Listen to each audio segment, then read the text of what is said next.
Sir Haragopal గారికి, ఈ సదస్సుకి అధ్యక్షత వహిస్తున్న గురప్ప గారికి, వేదిక పైన ఉన్న సిపిఎం రాష్ట్ర కార్యదర్శి వర్గ సభ్యులు రాంగోపాల్ గారికి, మిగతా మిత్రులకి అందరికీ నమస్కారం.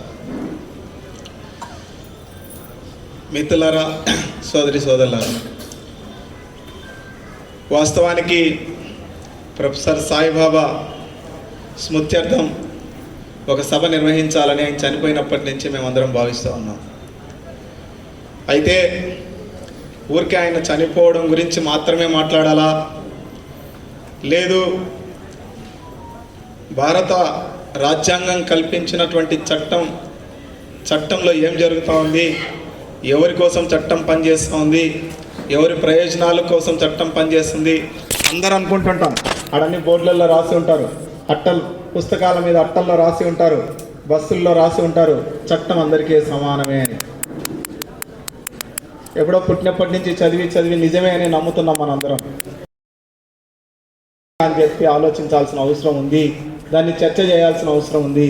ఆ చర్చని కడపలో మనం విస్తృతంగా చేపట్టాలని చెప్పి భావించి చట్టం అందరికీ సమానమేనా అని చెప్పి ఈ సదస్సు నిర్వహించడం జరుగుతూ ఉంది. మేమందరం కూడా కమ్యూనిస్ట్ పార్టీలో చాలామంది ఇక్కడ పనిచేసిన వాళ్ళు ఉన్నాం కాబట్టి మాకు చాలా అనుభవం. ఒక కేసులో ఒక ధర్నా చేస్తాం, ఆ కలెక్టర్ ఆఫీస్ ముందరనో ఇంకో చోటనో మమ్మల్ని తీసుకుపోయి కోర్టు ముందర హాజరు పెడతారు. హాజరు పెట్టిన వెంటనే మమ్మల్ని రిమాండ్కి ఆదేశిస్తారు. మా లాయర్ని అడిగితే బెయిల్ రాదు అంటాడు. బెయిల్ ఒకవేళ ఈ లాయర్ మూవ్ చేస్తే రిజెక్ట్ చేస్తాడు. నాకు ఎప్పుడు అర్థమయ్యేది కాదు, ఎప్పటి నుంచి ఇది సమస్య. ఓ మర్డర్ కేసులో ఉన్నటువంటి ఎంపీకి ముందస్తు బెయిల్ వస్తుంది, ఒక ధర్నా చేసినటువంటి నాయకుడికి ముందస్తు బెయిల్ రాదు.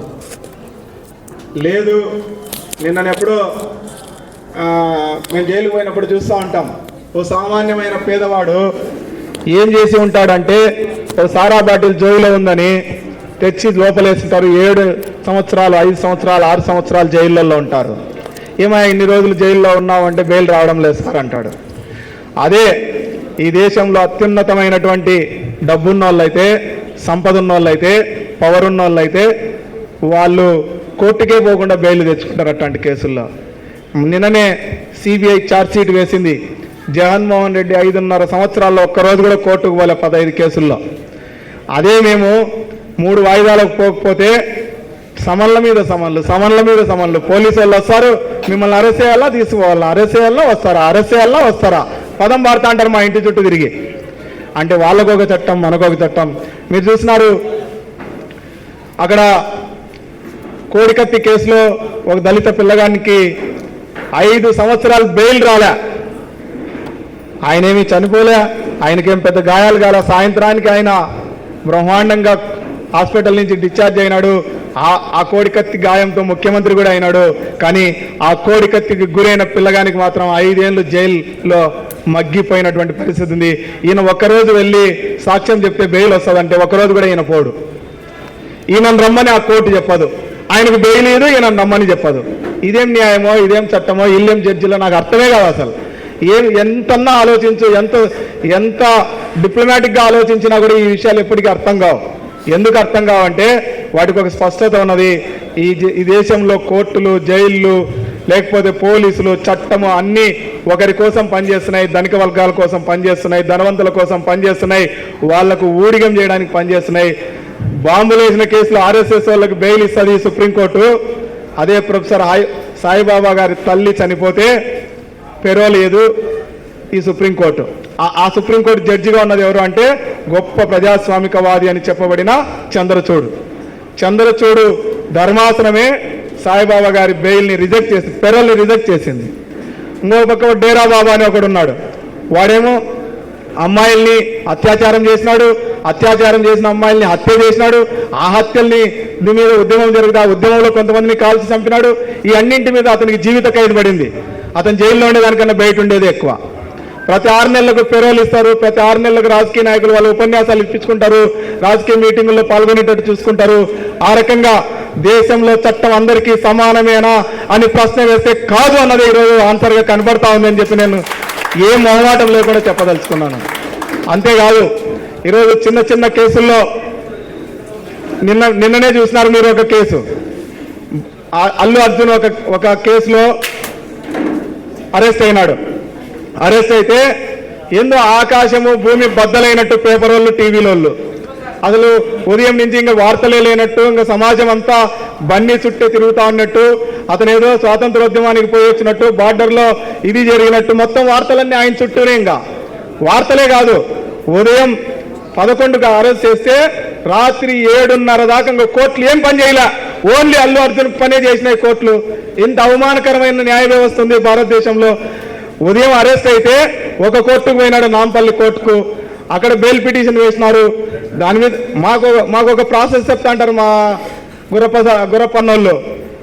మనము కోర్టులో బెయిల్ పిటిషన్ వేస్తానే, మీరు బెయిల్ వేస్తానే అటుపక్క పీపీకి నోటీస్ ఇస్తారు.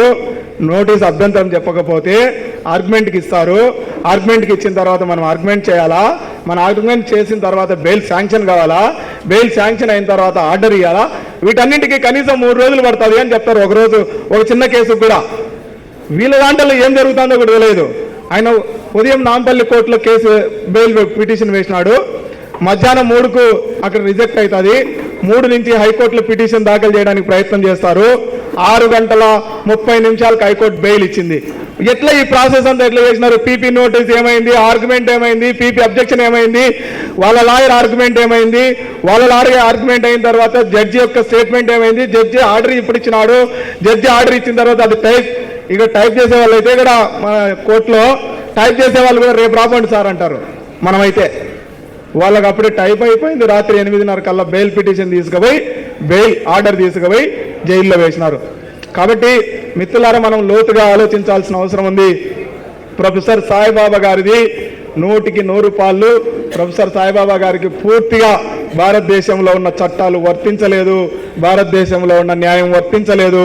అందుకని అన్యాయంగా 9 సంవత్సరాలు పైబడి 90% వికలాంగత్వంతో అత్యంత కిరాతకమైన కరుడుగట్టిన నేరస్తులు, దుర్మార్గులు, భారతదేశ ద్రోహులు ఉండేటువంటి ఒక జైల్లో బంధించి, హింసించి, మందు లేకుండా, మాత్రలు లేకుండా, వైద్యం చేయించకుండా హత్య చేసింది దేశ ప్రభుత్వం. అంత దుర్మార్గమైనటువంటి చర్యలకు పాల్పడింది.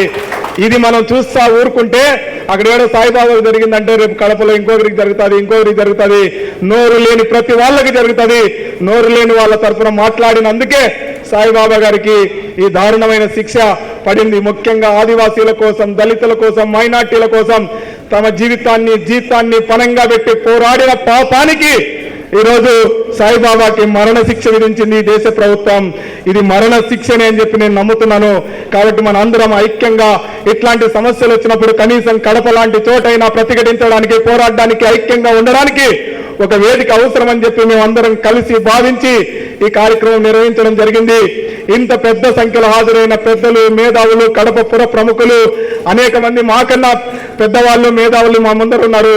మీ అందరికీ పేరు పేరున ఇక్కడికి వచ్చినందుకు, దీంట్లో పాల్గొన్నందుకు, సంఘీభావం ప్రకటిస్తున్నందుకు, ఈ ఉద్యమాన్ని ముందుకు తీసుకోవడానికి మా ఉత్సాహాన్ని ఇస్తున్నందుకు పేరు పేరున కృతజ్ఞతలు తెలియజేస్తూ సెలవు తీసుకుంటా ఉన్నాను.